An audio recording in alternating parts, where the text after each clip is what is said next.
Welcome to the Dark Knight podcast with tap dance artist Andrew Nemr and pastor Mike Freeman, exploring St. John of the Cross's seminal work, The Dark Night of the Soul. Listen to their conversations as Andrew spiritually prepares for his groundbreaking 12-hour overnight performance, Dark Night.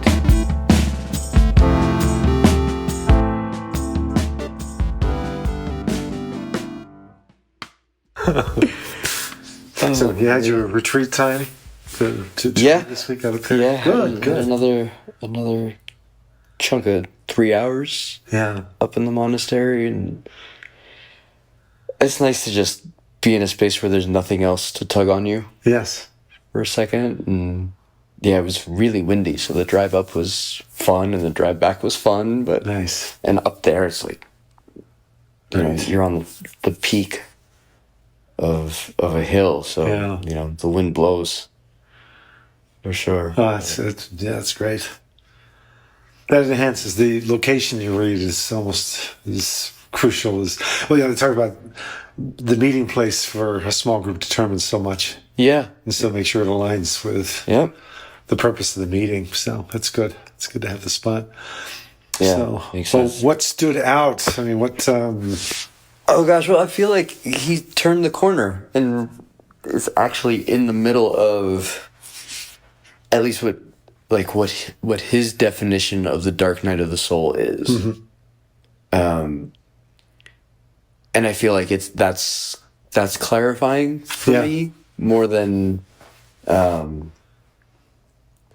guess I'm still sifting through this vision that I have of the Dark Night of the Soul being something that everybody goes through to a certain degree. Right. And St. John of the Cross saying it's specifically this. Yes. Over here. And I wonder a lot about that. Yeah. The thing that came up for me as I was reading it was, he's super clear. Right, he talks about how to recognize when the Dark Night of the Soul is happening for a person, and I wonder if there are those kinds of markers, for someone who's seeking or not specific in their vision of reality, but also going through this kind of purgation where things are stripped away and you don't have the same bearings anymore and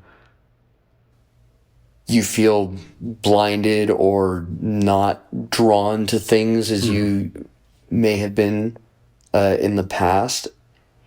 And yet there isn't a specific contemplation you could be drawn to or you could think that you're having. Right. The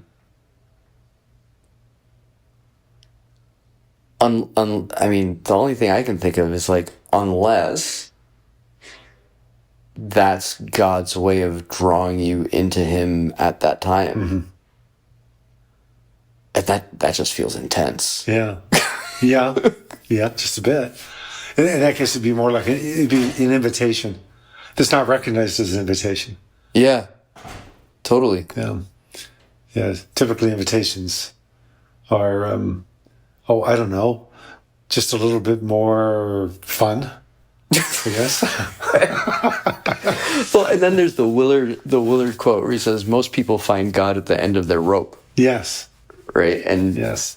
I think to a degree there is this, and I guess this has been my personal experience, was that the Dark Night came for me, or initiated at least, when I couldn't rely on anybody else's ideas anymore. Yeah.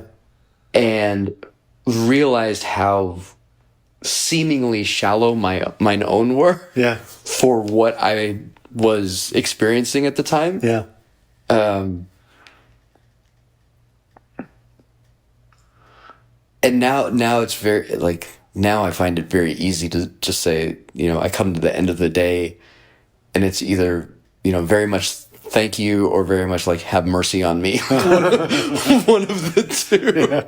Or both. Or Or all of the above. Yeah. Yeah. Yeah.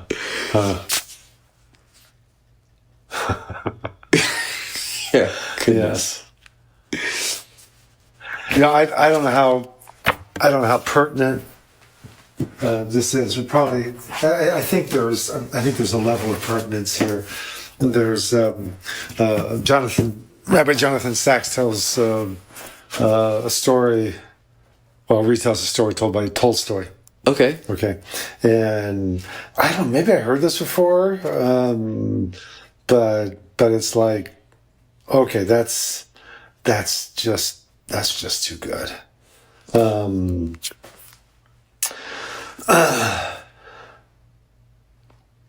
Actually, what just precedes him telling the story is this is the book, The Great Partnership. Okay. Which is Science, Religion, Search for Meaning. And this is, kind of at the center of it, 'cause he deals with the interrelationship between science and religion and how they are, it's kind of like a right and left brain type thing. Okay. Hemisphere of the brain.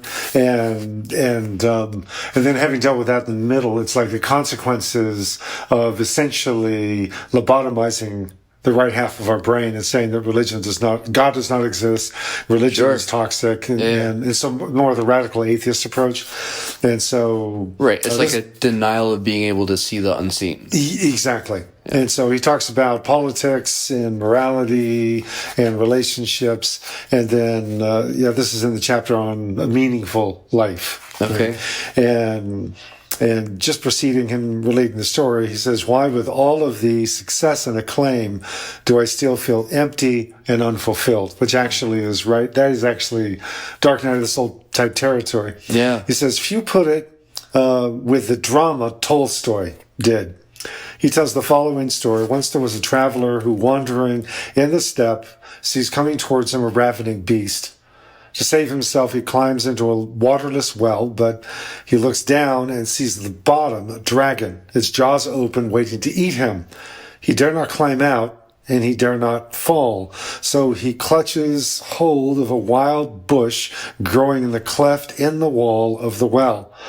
This alone suspends him between the death awaiting him above and below. But his hands grow tired. He feels he must soon let go. Then he sees two mice, one white, one black, gnawing at the roots of the bush. Soon, even if he manages to keep hold of the bush, it will break off and he will fall into the mouth of the dragon. At that moment, he sees some drops of honey on the bush's leaves and he reaches out to lick them. That, says Tolstoy, is life. The dragon is death. The white and black mice are days and nights, and all our pleasures are no more than drops of honey on a bush that will soon give way. Oh, God. Wow. It takes a Russian. Yeah. Well, I mean, it takes somebody. Life. It's just like, I've just carried that one this week. It's kind of like another version of give us this day our daily bread. Or even Jonathan's honey on the forest floor, is they're all just, their strength is sapped. Saul has put a curse on anyone who eats, and he sees the honey on the floor, dips his staff, and his eyes brighten and so forth. But yeah, just a little bit of honey on the leaf of the bush. And it's like, oh, man. Goodness. Yeah, that story is, so how pertinent, I don't know. But what was the death above? He said there was a dragon below. Oh, yeah. Well, that was the beast. He was being chased by a ravenous beast. Oh, being chased by a ravenous beast. He didn't say what that was. Yeah. That's just whatever pressing circumstance might be on your heels. I don't know. Okay. But life is this precarious place. We find ourselves perched between threats above and death below. And we're holding on to a bush, and each day and night passes. Yeah, I feel like there's a there's like a third way in that. There may be, where like the context of the kingdom of heaven is a third way. Yeah, right. True. Where very true. It's not the hopelessness of hanging on to a bush. Right. In the in the middle of a well that's being gnawed at that you inevitably fall from. This might be one of those, well, at least your life's not that bad. Right. But, you know, in a sense, I guess maybe that would be one way of catching James' admission to those who would say today or tomorrow we'll go to such and such a city, spend a year there, buy, sell, make a profit, whereas you don't even know what's going to happen tomorrow. For what is your life? It is even as a vapor. And actually that vaporousness and the realization of it, I think, is St. John of the Cross territory. Yes. I wonder about that, because if the dark night of the soul breeds hopelessness, then there is no end. But if the dark night of the soul breeds contemplation, then your attention is set somewhere, even if it's inactive. It's at least set somewhere that is of benefit to the person that you're becoming. Yes. And of benefit to folks who might be stuck in a place like that. Right. I think it's easy, or might be easy, to conceive of the dark night of the soul as like the melancholy, or that place where, like, okay, everything is just blah. And then kind of reconcile everything else to that. As opposed to reconciling that to like the journey of spiritual transformation that's possible in it if we give way to it. And I think the only way we give way to it is if there's some conception of a loving God in the midst of all that. Well, yeah, somehow is getting beyond the I.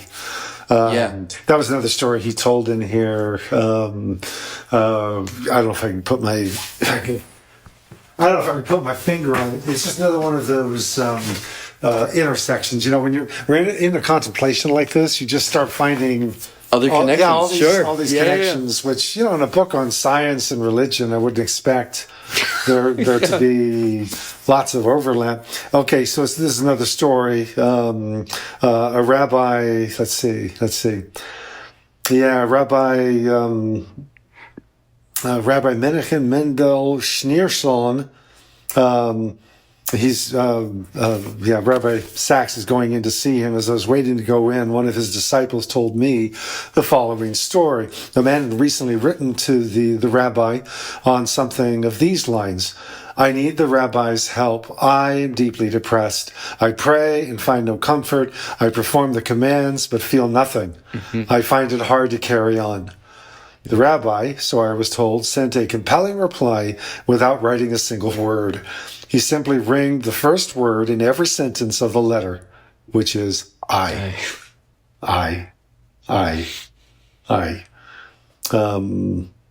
He was hinting to man's self-preoccupation. That was at the root of his depression. It was as if the rabbi were saying, as Viktor Frankl used to say in the name of Kierkegaard, the door to happiness swings or opens outward. And then he goes to Ecclesiastes, and he says, it was this insight that helped me solve the riddle of Ecclesiastes. The word I does not appear very often in the Hebrew Bible, but it dominates Ecclesiastes opening chapters. And then he has one paragraph, Ecclesiastes 2:4-8. I enlarged my works. I built houses for myself. I planted vineyards for myself. I made gardens and parks for myself, and I planted them in all kinds of fruit trees. I made ponds of water for myself from which to irrigate a forest of growing trees. I bought male and female slaves, and I had home-born slaves. Also, I possessed flocks and herds larger than anyone who preceded me in Jerusalem. Also, I collected for myself silver and gold and the treasure of kings and provinces. Sachs says, nowhere else in the Bible is the first person singular used so relentlessly and repetitively In the original Hebrew, the effect is doubled because of the chiming of the verbal suffix and pronoun.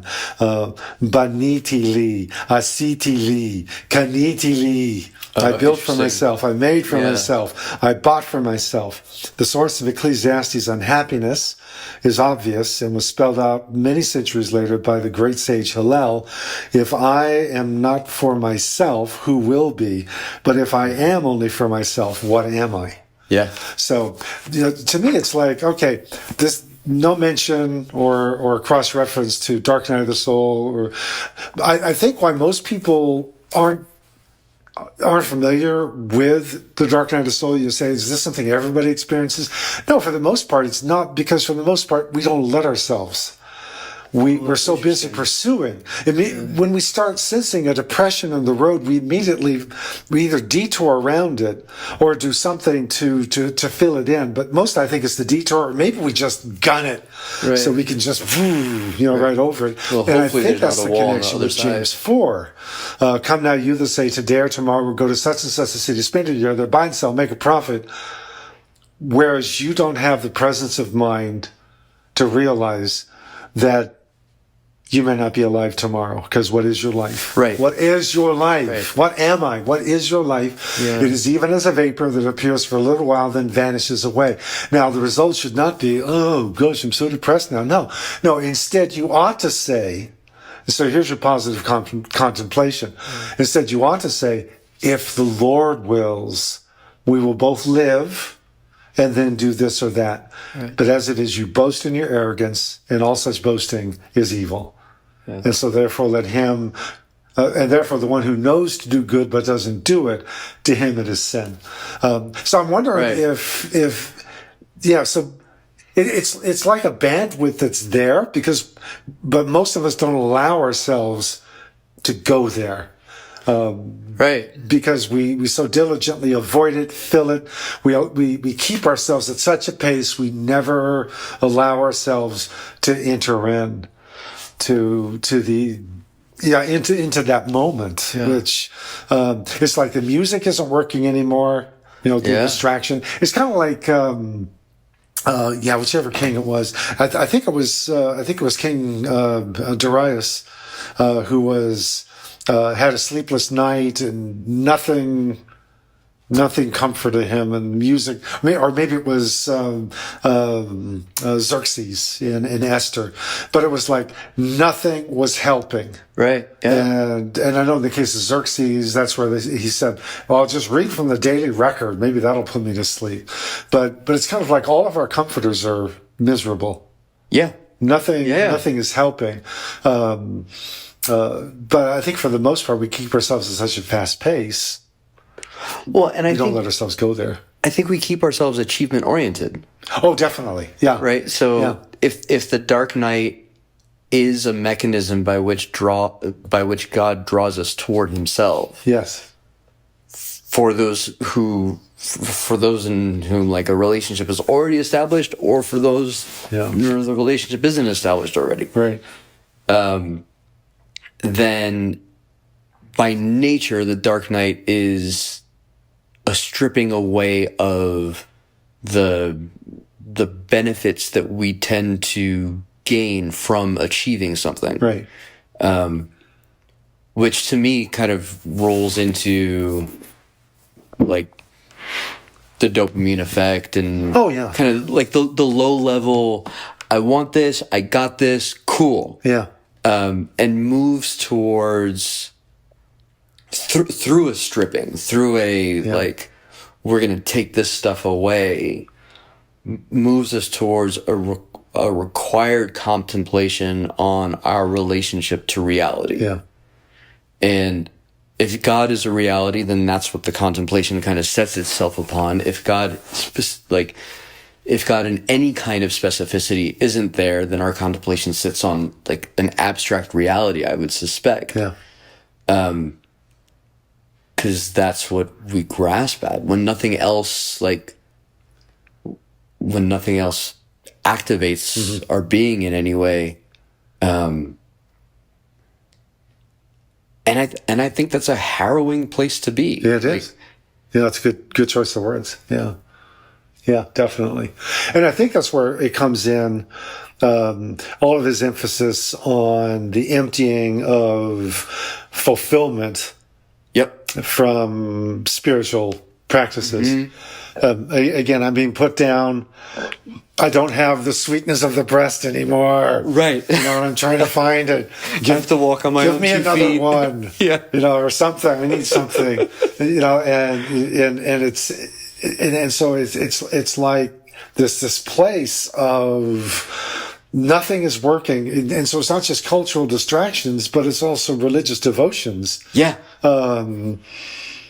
And yeah, for the most part, we don't let ourselves go there because we always have, we always have a playlist that's ready to go, and we're going to just keep working it until we come across something that gets us beyond this moment rather than sitting in the moment. Yeah. You know, I was trying to think of the word that would describe, because I mean, he talks the night of sense and the night of the spirit. He says many experience the night of sense is common, comes to many. The night of the spirit is the portion of very few. Mm-hmm.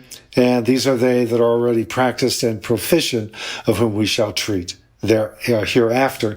And I'm wondering if that's not it, where the night of sense, which is common experience, yields to the further harrowing of the night of the spirit, which most of us don't go to because we eject much sooner. long before. We find a way out of it or detour. Yeah, there's an experience in the performing arts, which I wonder if there's parallel here, where if you're playing the same play or the same songs or the same dances, like even for 7, 14, like 20 nights, they lose their, we talk about it in the arts, like they lose their freshness. Yeah. Right? They're not alive to you in the same way that they were when you first had to learn it, or you first discovered it, or it was first written, or even as they were coming to become familiar to you. Yeah. At some point, they're just like, this thing that you do, and the practice in the arts for the sake of performance is to find a way to make the moments alive again. Yeah.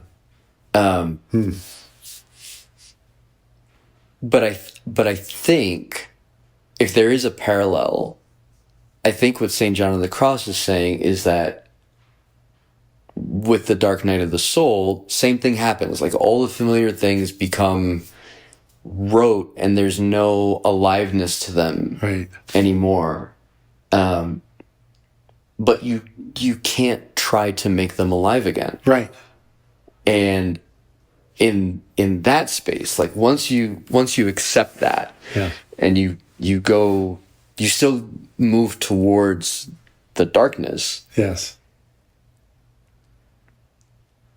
You're acted upon in a way that forms you so that you're not seeking that dynamic anymore. Right. And I suspect there's like a freedom or a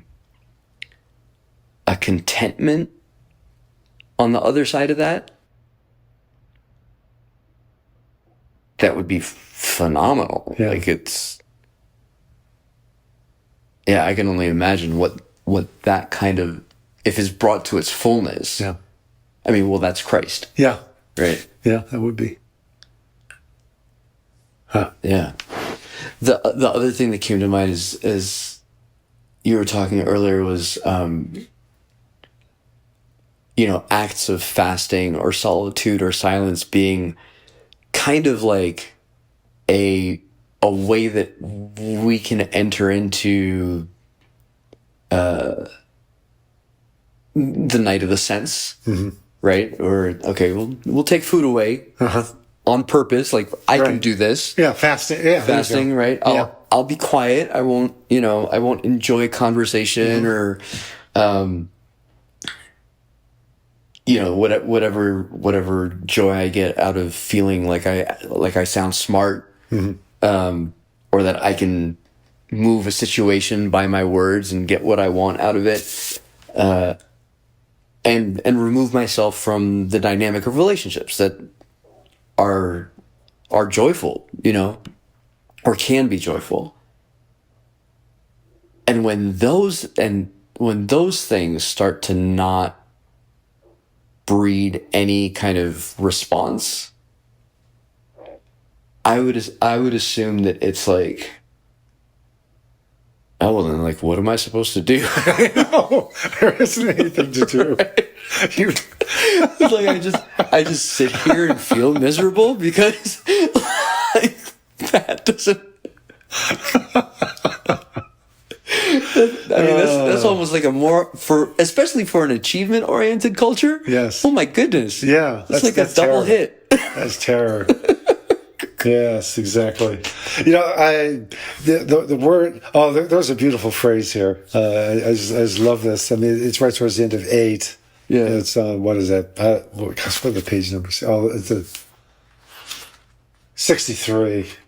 Yeah, it's number 4 on page 63. Okay. It's the last line. Fall into these aridities. Is the line. Allowing myself to fall into these dry places. That reminds me of Psalm 46:10, which we translate a little bit more romantically as "Be still, and know that I am God." And it's like, okay, yeah. So I'm just going to be still. Yeah, you're God. Oh, I'm liking this. And the Hebrew actually means to sink. To sink. It means to sink. Yeah. Oh, interesting. It means to sink. It's used, for instance, it's used of wood that's put on a fire. Yeah. And of course, now the wood is arched over it, but what happens is that it's consumed. It sinks. It falls in. Yeah. So falling into these aridities, it's like I am perching above them, and I am doing everything I can not to go and it's down. Like, okay, so be still and know that I am God. And it's like, okay, I'm as I'm stretching out with every inch of my being, everything I've got to stay here in this place. He's just saying, fall. Yeah. Fall into the aridities. Because Psalm 46 is everything's an upheaval. Right. Okay. The ground is literally shifting underneath my feet. It's actually a really, again, I think it's a summons to the dark night. That's being experienced almost at a collective level. And so you have all of this external chaos, and then there's this picture of a deeper inner reality. Mm-hmm. There is a river whose streams make glad the city of God. Yeah. All right. And now that's metaphorical because the city of God is Jerusalem, and there ain't no river moving through Jerusalem. Right. But there's living water that's going to be there soon. Yeah. Right. Yeah. So we're dealing with a spiritual reality in a very arid place. Yep. That right now, all the supports are knocked out. And so external chaos, but there is a river whose streams like that in the city of God. And then is a trumpeting of God making wars to cease, and he breaks the bow and shatters the spear and burns the shields with fire. Be still, sink. Yeah. And know that I am God. Yeah. What you fall into is effectively God. Effectively, it is. Yes, you're falling into an emptiness that, in fact, is coming into a place where you have this reality of God who is high above everything. Yeah. And which is, I think Peterson has high, far above politics, far above everything. But the Psalm just says he is God who is exalted. And so you're falling or sinking, into a pit of just a morass of the word that I came upon to describe this was ennui. Yeah, which is a French word. Yeah, so sure. I think that's how they would say it. Is ennui.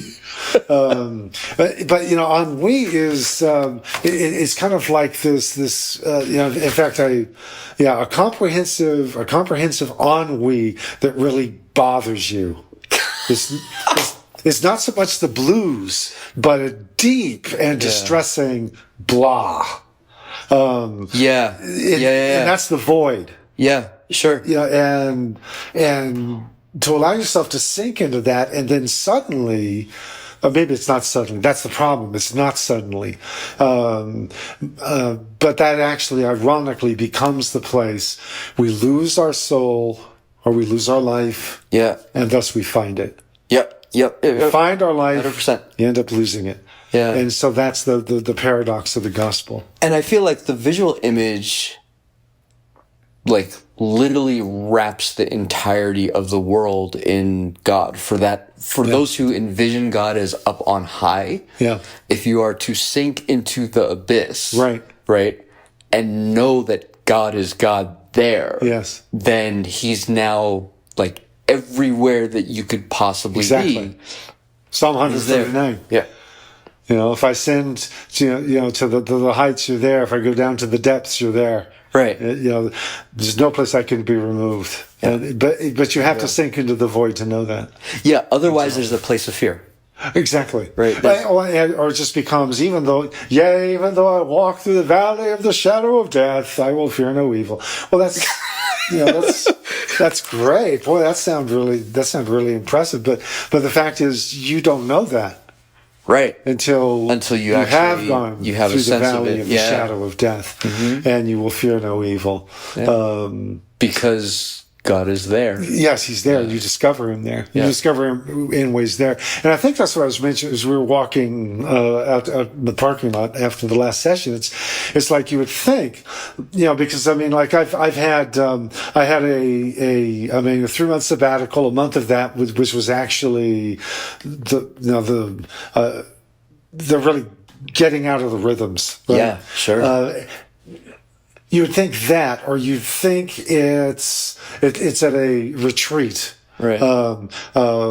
Especially like a men's retreat or something, mountaintop experience. I found God up on the mountain. Now, if I could just bring Him back down into the valley, and of course, what we're trying to do is replicate a mountaintop experience down here in the valley, in the ennui. Yeah, and so it's like, well, you're having a night of sense, but you're refusing to let yourself go because you're trying to transport the euphoric of this.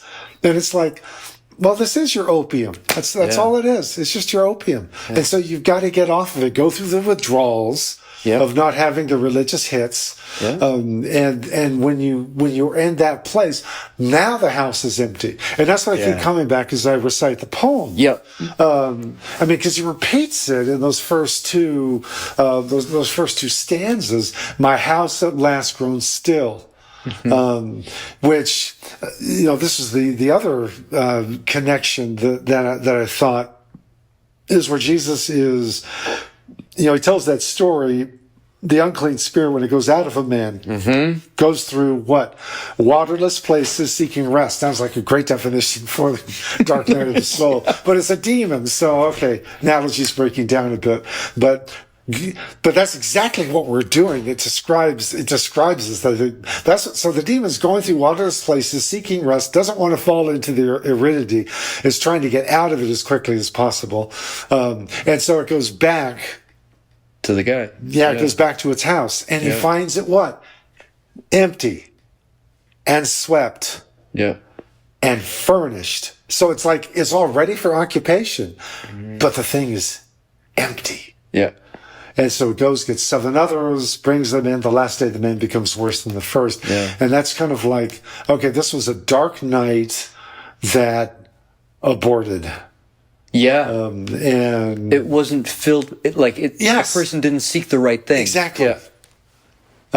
And so where I've discovered, I think most profoundly. Which is like Job. Yeah, definitely. Right? It's like all his questions were at least pointed in the right direction. Yes. For me, yeah, it wasn't mountaintop retreats. It wasn't it wasn't a sabbatical on the East Coast. It wasn't standing on a little round top at Gettysburg at sunset. None of these places. I mean, those. Yeah. Really cool experiences, but that mitigates that potentially can actually be cross purposes with what we're talking about. Yeah. That word actually really tickles me to say at cross purposes. It's St. John of the Cross and the Dark Night of the Soul. Because they're all experiences which can in fact be part of the problem as far as keeping me from a place of true breakthrough and understanding. Yeah. So it wasn't those places, but most poignantly would be just sitting in the solitude and void of a chemo chair as you're immobilized and you're having these toxins fed into your system. Yeah. And I mean, sometimes somebody comes alongside you, but ultimately that can be a nice distraction for as long as they're there, but you're profoundly alone. Profoundly alone. And I can either seek to get out of that, but you can't get out of it. Right. There's nothing you can do. Yeah. It's like trying to escape your own body. Yeah. Yeah. You can't. And it was a prolonged experience. I mean, that was a 6-hour drip, with 2 of them, and then moving on to the, it was like a 44-hour drip, through a mobile pump that I wore.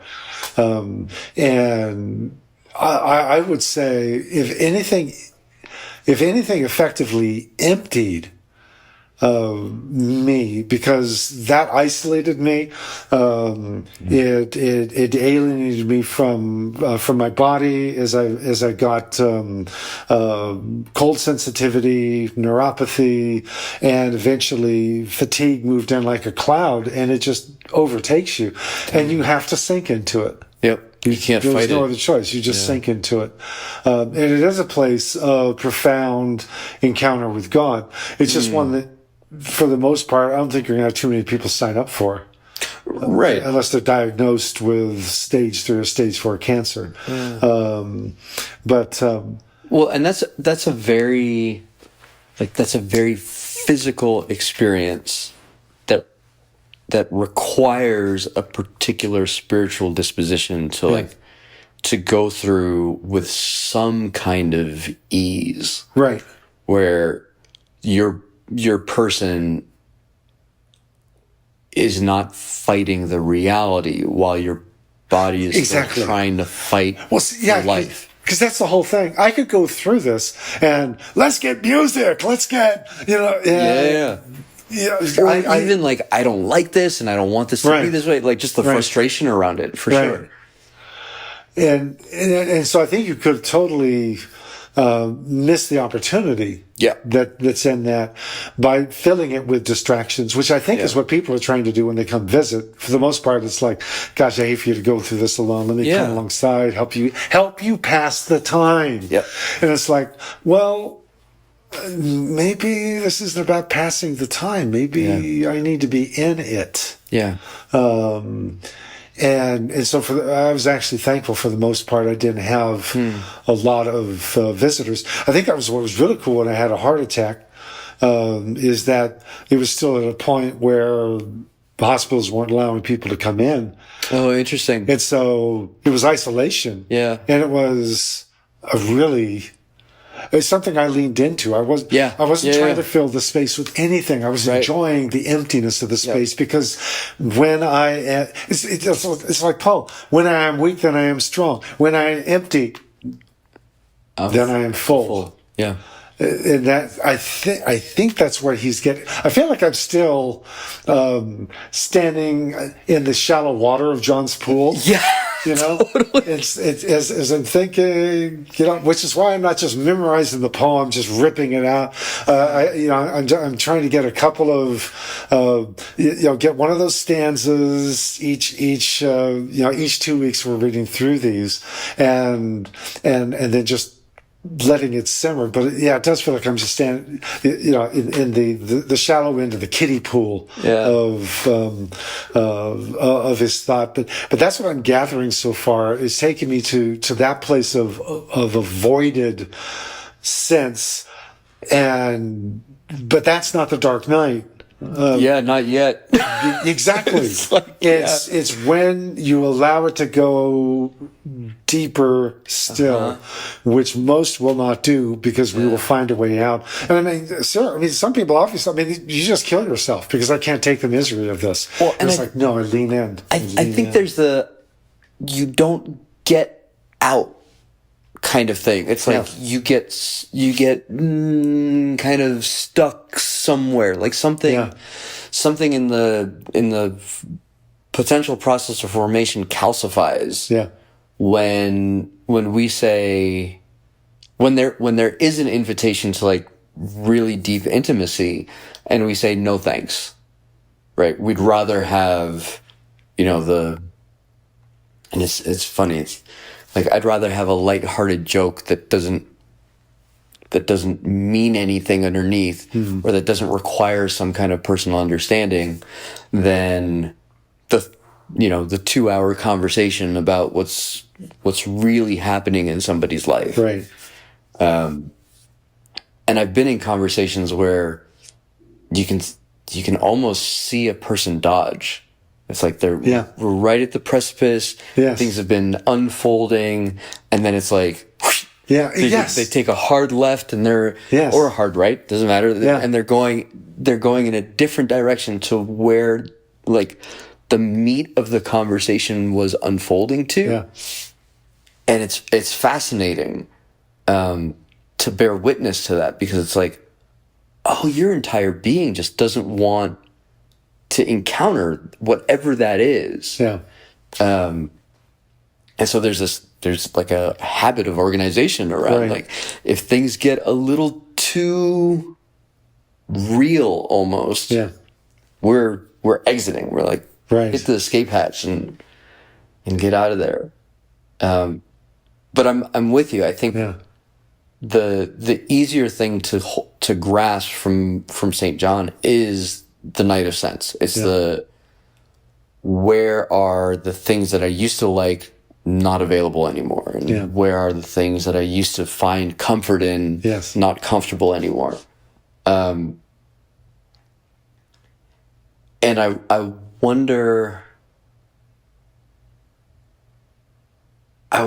what his experience was like. Yeah. Because he talks about escaping. Where is it? I think it's like, I snuck out undetected. Yes. Right? Yes. And effectively, as I understand it, right, I went forth without being observed. Yes. And I guess we'll get to this in the next couple of chapters, like once he deals with the second stanza of the poem. Third stanza, as it's in here. In the happy night, in secret, when none saw me, nor I beheld aught. Right.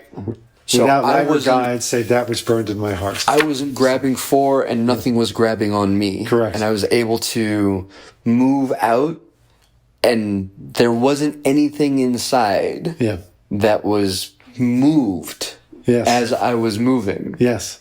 I'm like, whoa. So what this would be, go back to Tolstoy's story. Yeah. As I'm holding on to the bush. There's a little bit of honey on one of the leaves, and I lick the leaf, right? And everything's gnawing at it. That's like, I'm in a night of the sense moment.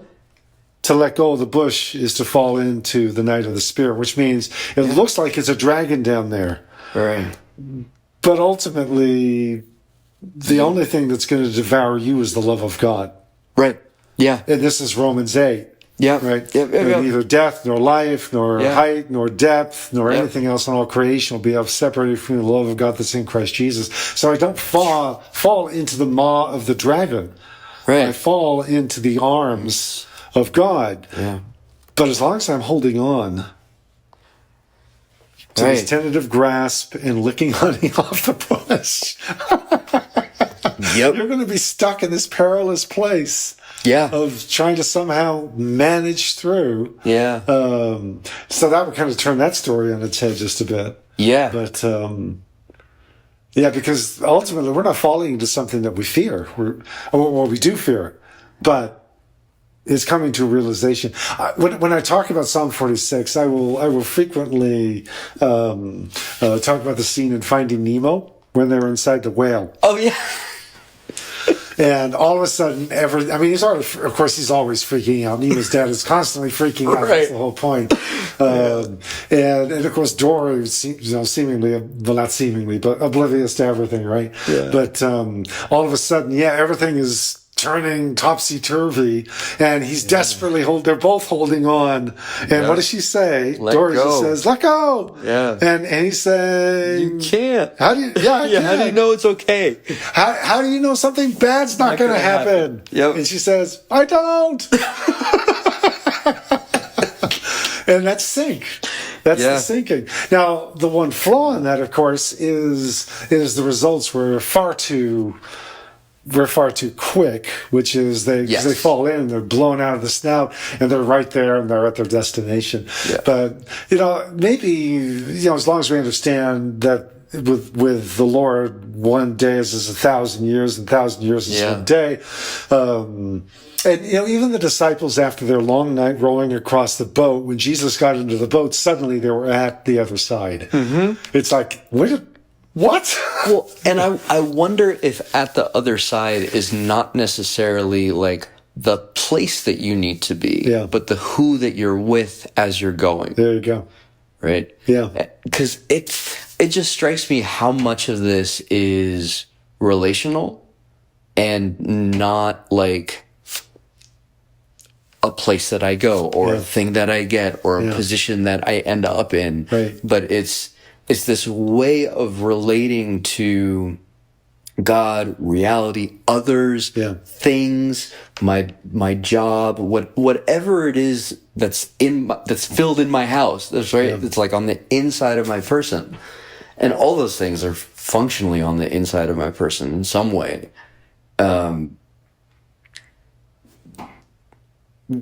Like reshaping that and transforming it in such a way that the output is someone. I keep trying to think of like, okay, what's the other side look like? Because and he's very, St. John of the Cross is very open. It's like, this is a horrible thing to go through. Right. Like it isn't one of those things where you're like, fasting first couple times might be rough, but it gets better. Right. It's like, no, this is just, this is a hard thing. It's horrible for the senses and it's horrible for the spirit. You're like, horrible for the spirit. That's rough. Yeah. And then the thing that comes to my mind is like, it's rough until there's some realization or some shift or some kind of opening to who you're with when it's all happening. Yeah. And it doesn't make the actual physicality of any of this any better. It just makes it different. Yes. And it's like, cool. Yeah. It's like hard things are hard things. Mm-hmm. And grief is grief. And disorientation is disorientation. Disillusionment is... Yes. Oof. It's almost like breaking the sound barrier. Yeah. God, what was that? The Right Stuff? Yeah. Okay, and I'm trying to remember all the... Yeager. Chuck Yeager, right? He's the one. He's the one in the jet, and all these jets just boom, and the explosion is always the plane exploding. Yeah. It's as you're coming up to the sound barrier, I mean, the screws are coming out, and you feel like you're just about to completely come apart, and that's the point to throttle in. Yep. Which is so you can cross it, fall into the aridity, right? The aridness of the moment, and then when you pass through it, it's boom, and then you're gliding. That's the other side. Yeah. I mean, that would be one point of metaphor. I'm thinking of Jesus in his dark night of the soul, which is what I'm imagining the wilderness temptation. It was a sense deprivation. 40 days, yeah. In the extreme. I mean, 40 days. That's going to take you to a place that is not normal. And so what did that look like when he came out on the other side? Yeah. And I mean, I know Mark describes it. He said that after every temptation, well, Luke says, I guess, after the devil had tried every temptation, he withdrew for a season. Mark says that the angels came and fed him, ministered, and he was with the wild beasts. Oh, interesting. Is what Mark says. Which I've always found. He's the only one that says that, but I found that to be really, really compelling. It's like this connection with creation and creator. That's on the other side, and he is getting a meal. I mean, they came and fed him. But, your question as to what's on the other side, we're going to find out what he says is on the other side. We'll see what he says. But that's compelling. It's interesting that the devil's temptation came after a long exposure to the night of the sense. Yeah. Of the senses. Because he came near the end, when he was hungry, is what so he didn't step out on day one. There's the devil waiting for him. It's just a void. Yeah, and I'm sure the first couple of days might have been, it's nice to be out here. This is good. But at some point, you get to a break. It's like I got to get out of here, but instead to abide. And what was the three temptations of the devil? But 3 quick tickets out. Right. That very much appealed to the senses. Yeah, in fact, as we're talking about Night of Senses, all I can hear is John Denver. You fill up my senses. And I don't remember how the rest of the song goes. Oh, man. Which, whoever might be listening to this would be very glad, please, to let him sing anymore. But that song is all about, it's like this, and it's like this, and it's like this. And I'm thinking of the opposite song, St. John of the Cross version, is Please Empty My Senses. Well, I think the two, it's only forget the order. Yeah. The bread and the jump, yes, I think are the 2 nights of sense. Right? Yes, but the worship me. And then the third one would be the night of the spirit, where it's like, and I don't know if this is right, if this is making the right analogy or not, but I feel like the pride of life is the night of the spirit. Like when that is given up. Yes. When I guess when I think about the dark night, and the working definition that we've been using is that experience of life where the things that we orient ourselves to the world with are stripped away.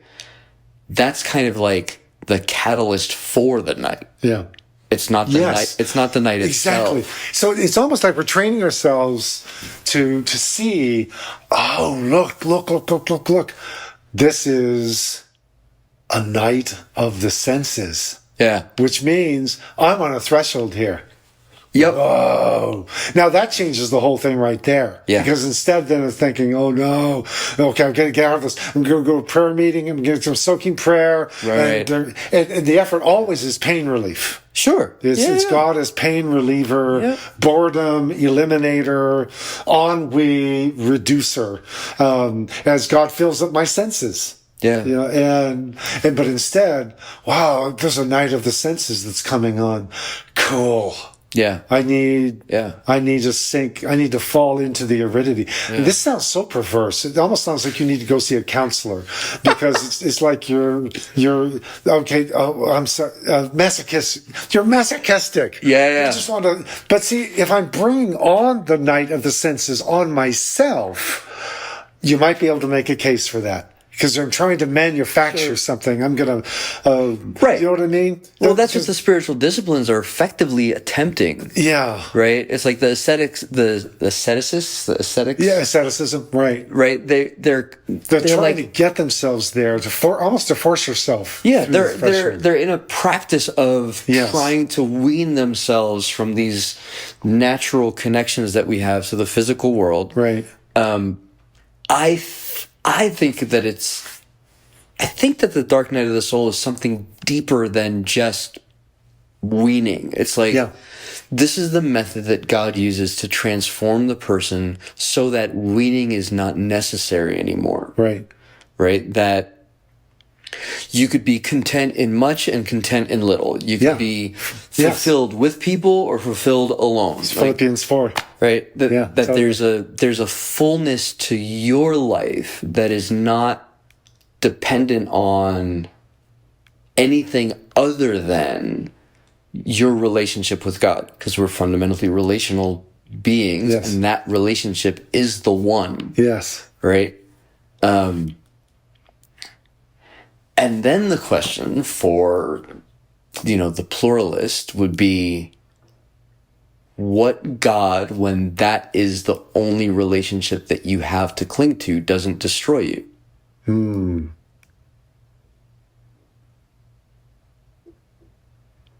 Because I think a lot about, there was a clip that I was watching where somebody came up, it's like some random Instagram thing, and somebody comes up to somebody at a I think it was like a church picnic thing. And somebody says, "So, do you believe in God?" And the person at the picnic table said, "Which one?" Which one? and the person asking the question was like, "What do you mean?"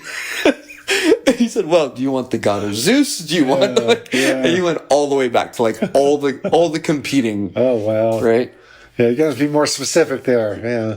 And I think about that because, if there is a cultural thread or a thing about like deconstruction, then the assumption of God the Father is only real with like the testimony of the life of Jesus. Right? That's how we know. Yeah. Or that's how we know first, and then we start to live in that, and then we have individual experience that we can glean from as to that reality. But I think there's for this case, when those catalytic events they're on top of everybody. In one degree or another, it's like, okay, who do you run to? Right? What foundation, what do you fall into? Yeah. Right? That's an interesting question, because I'm thinking for this project, especially, ways that the conversation might continue past the live event. Yeah. And how do we have the conversation in community where what the folks are bringing with them are not the same ideas of what the world is. Yeah. And yet their experiences, their actual experience of life might be similar, right? Loss of a loved one, loss of a job, forced move. It seems like most of the catalytic events are losses. Yes. Well, yeah, because they're all emptyings. Right. deprivation. Sense it is. They're all forms of sense deprivation, disorientation, and that's why they become a threshold. And that's where we say it's a dark night. Well, it is a dark night, but the dark night, and that would be the contrast between these, I think. And I think that's the thing. I mean, just to revisit this idea of trying to force something. Yeah, I mean, sure. Because there is a point to spiritual disciplines, and having an event like you're planning at this point. Yeah. It's not like, don't even bother with that stuff. You just got to let this happen.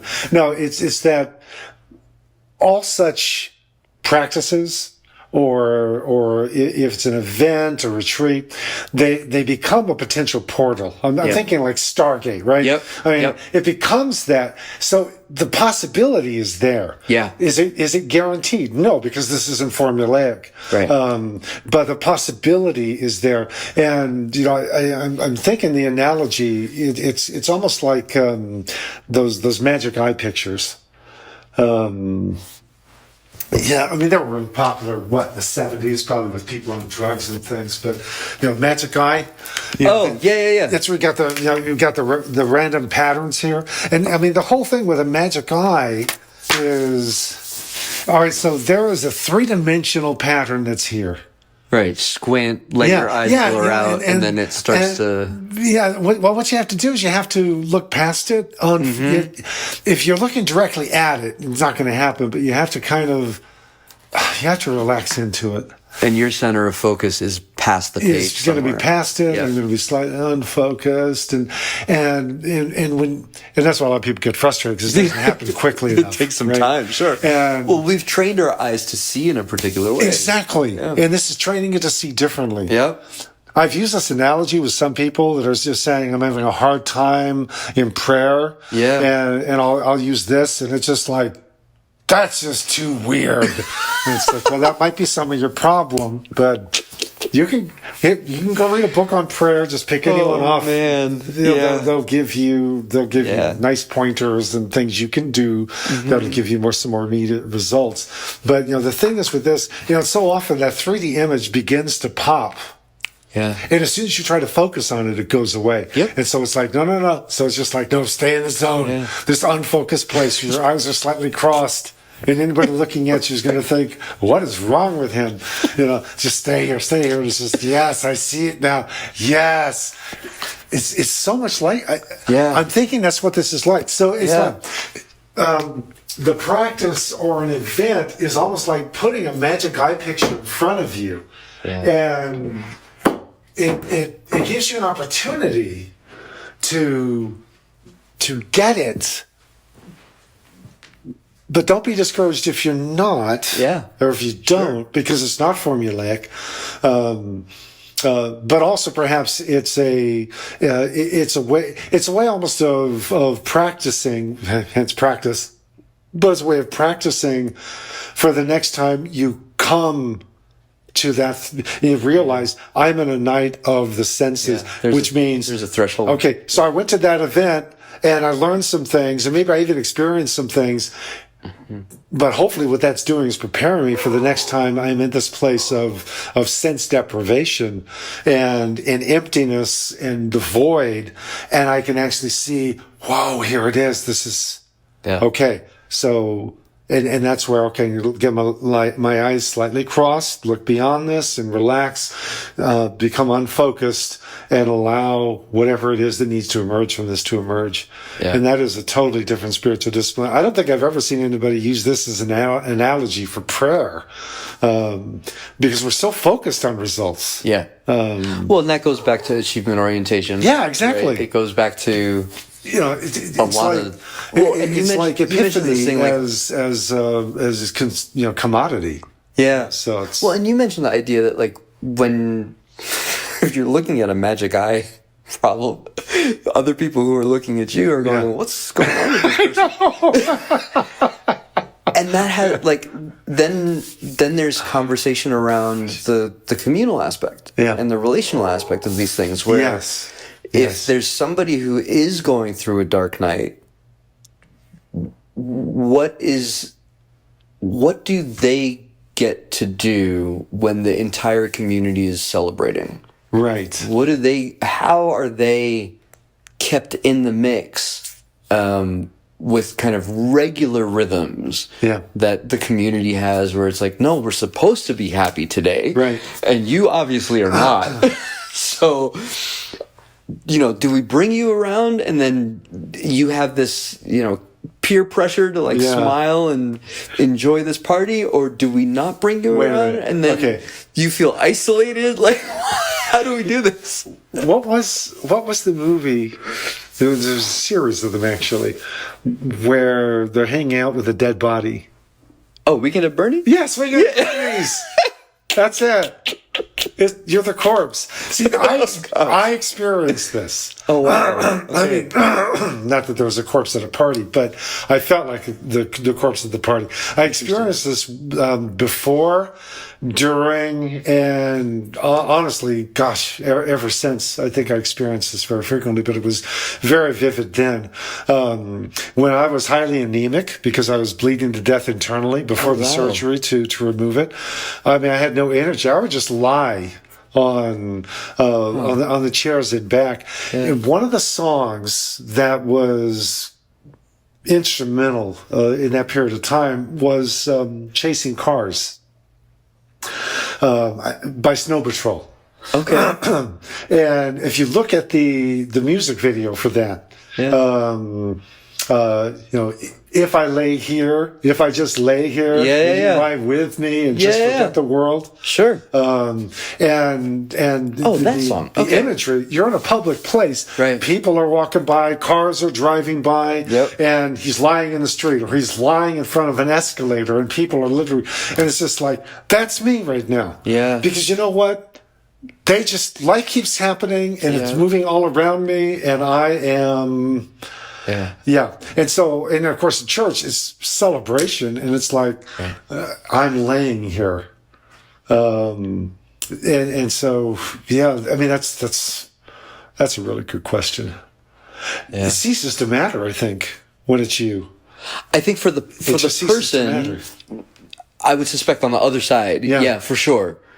But I think there's something about what happens in the middle of the night like this, where there would be different people would be different, but I can imagine, I want people. Like, I would like the company of people because I'm missing that. Right. And they show up and you're like, no, I don't want this.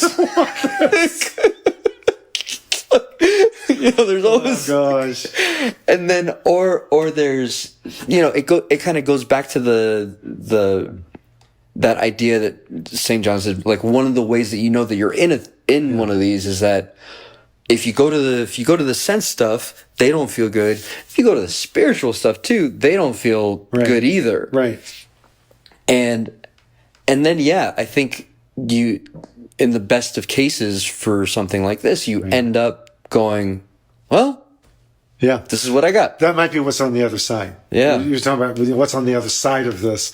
That's that's the fruit because it's the self-consciousness. Why am I unwilling, if I'm with someone, to relax my eyes and I've got this pressure. So do you see it yet? Do you see it yet? Do you realize how stupid you look right now? It's a self-consciousness. They're watching me, so I feel like I need to. Yeah, I see it. I lie because I don't see it yet. And so maybe, but that's what the void is all about. Is you're coming to a place where it really does cease to matter. It's Philippians 4. Well, the thing that matters is your relationship with God. Yes. Right. And that places every other relationship in a solid state. Okay. And I just have to, it's like I want this on record because it's just like, I can't believe we're already at 5. It's just my gosh. It always feels like we're just getting started. But I just feel it's important, especially for anybody listening to this, that I profoundly feel like Siskel and Ebert reviewing someone else's film without that person in the room. Of course, And it's just, what always strikes me, I feel a profound sense of, again, that's why I can relate it, is being in the shallow end of the kiddie pool of what St. John of the Cross is talking about, because I'm imagining him being, like on the stool over here, and he's just going, okay, I'm hearing somebody with a New York or a Jewish accent, like, schmucks. It's like a Woody Allen movie where there were people standing in line to go into a movie, or I don't know, they were in line, and you've got a couple of people talking like they really understand this brilliant author, right? And he's saying this and he's saying this, and they're saying it with such conviction, and then the guy in front of them turns around and it's the author, right. And he just says, "You both are complete idiots." So I just want to acknowledge that, because you just said several times, if we're right, and it's just so, and maybe that's I think just a proviso. It just needs to be a footnote here. Is even after we've read this, of course. Okay, now I think I have a little bit more understanding of what he's talking about. But maybe what's cool is that perhaps we can even come to a point, because Peter talks about how that the prophets, this is like Isaiah, Jeremiah, especially those two. Ezekiel's a bit crazy, so who cares what Ezekiel thinks? But Isaiah and Jeremiah, wow, let's see, nobody said, who do they say that I, the Son of Man, am? Well, some say Jeremiah. Nobody said, I think he's Ezekiel. Nobody said that, so who cares? But the idea that here I am speaking about realities, and they're actually listening in and saying, whoa. And angels are doing the same thing, and that's on the other side of this. Is St. John of the Cross may have said a whole lot more than he realized, and that's the invitation I think that's there as well. Is we could be teasing things out that maybe he hadn't thought of, and I know there's some rabbi stories about that too, with Moses. Moses coming to a Torah class but incognito, and he actually, instead of thinking, what a bunch of idiots, that's not what I meant, rather was saying, whoa, is that what I said? Yeah. Whoa.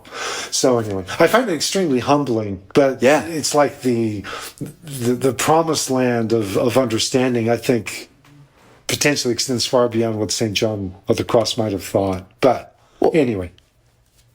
I'm with you 100%. And I think the reason that I wanted to do this was to kind of engage in the practice of scratching. Yes. Right? Like you totally. take a thing and you scratch on it, and you see what could come up on it, knowing that, you and I are in a very different time and place than St. John of the Cross.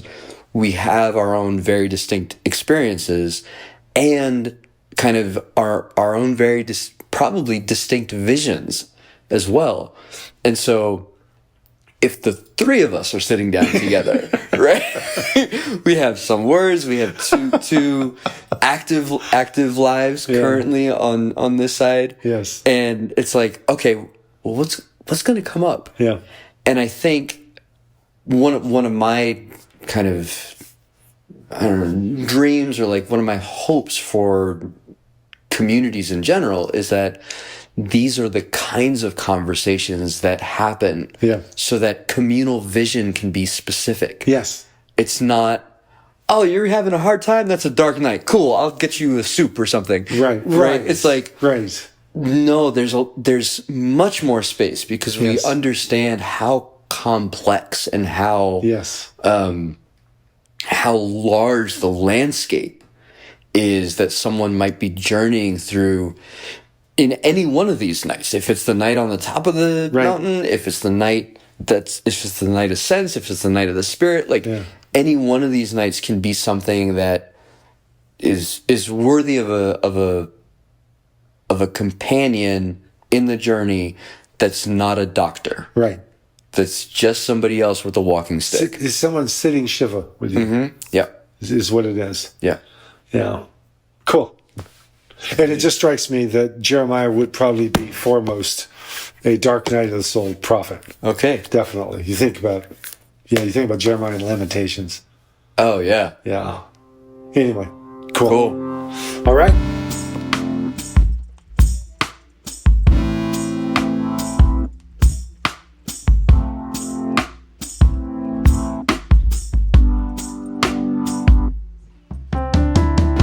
Dark Night Podcast is a production of the Nemr Institute. Our theme music is Principle of Loving by Sam Adams. Please subscribe to the podcast and go to darknightlive.com for more details and to follow Andrew's journey. Thank you for listening.